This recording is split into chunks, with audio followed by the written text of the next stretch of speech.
দেখবো ঠিক আছে কিনা।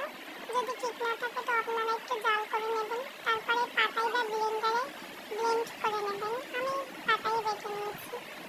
তারপর একটা ডিম দেব, পেঁয়াজ কুচি আর ঝাল কুচি দিয়ে আমি এবার মাখিয়ে নিয়ে গোল গোল করে পিচ করে নিয়ে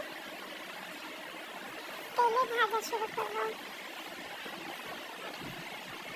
সুন্দর করে মিডিয়াম টু লো হিটে ভেজে নিতে হবে।